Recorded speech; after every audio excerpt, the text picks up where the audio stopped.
Right, this is an example of a problem where we want to examine the values that must be excluded from the domain of the composite function when it's formed. You can see I've already done a fair amount of work here. And what I want to do is I'm just going to flip the page because I want to focus on the point of why there are two values that are going to get excluded from the domain of the resulting composite function. And just remember, we say that if x can't be in the domain of g, it must not be in the domain of the composite function.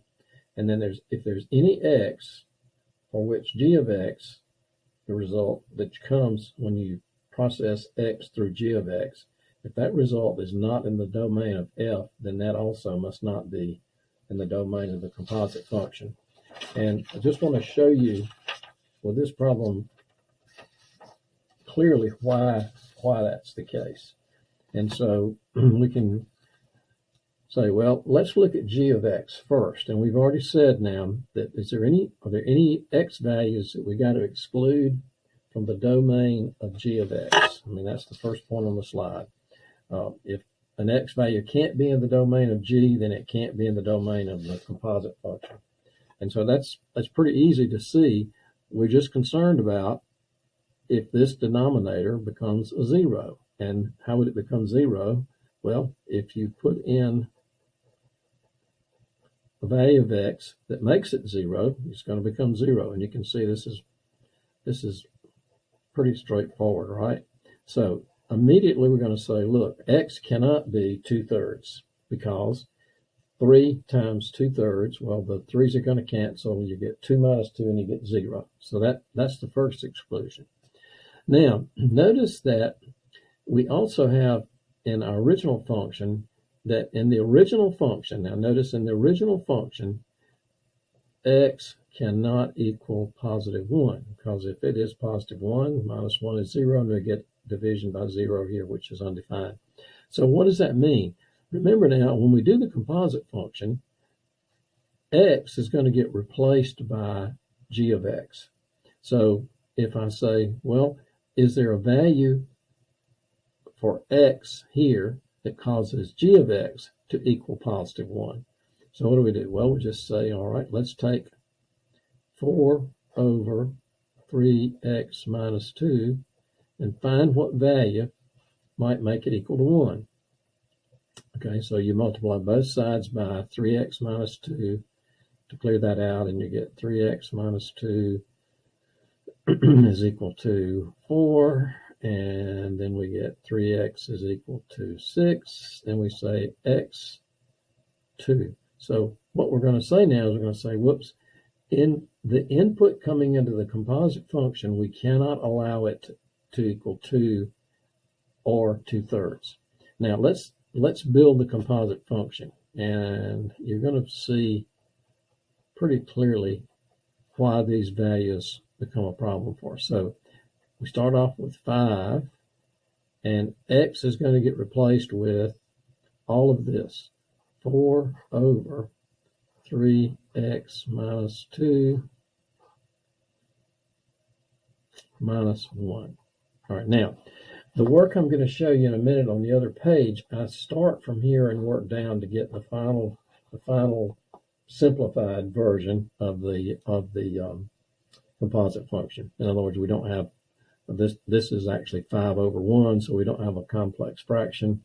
We just clean it up. But before we clean it up, let's clearly look. Notice that what happens, this is my composite function, and I've already said x cannot equal 2/3.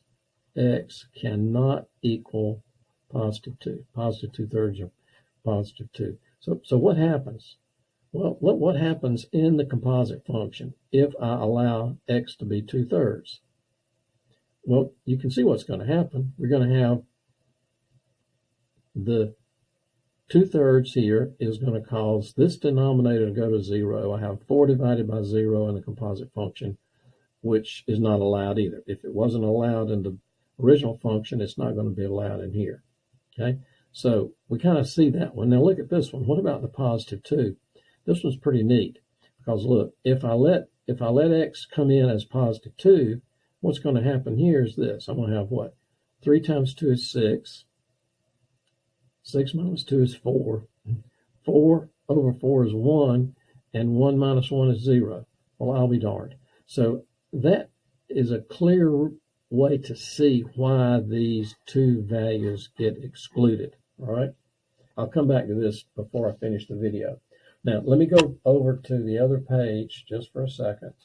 And it's kind of cluttered up because I went ahead and did the rest of the work where I started with the composite function here, and then I kind of worked my way down to do the simplification work, and ultimately I come with the final version, quote unquote, of the composite function. It's 15x minus 10 over minus 3x plus 6. So this is an answer that you would be looking for in a MyLab problem or in a textbook. They would say that the answer to this question is this answer. The reason why I want you to focus on the initial setup is because that's where you can clearly see why these values are excluded from the domain.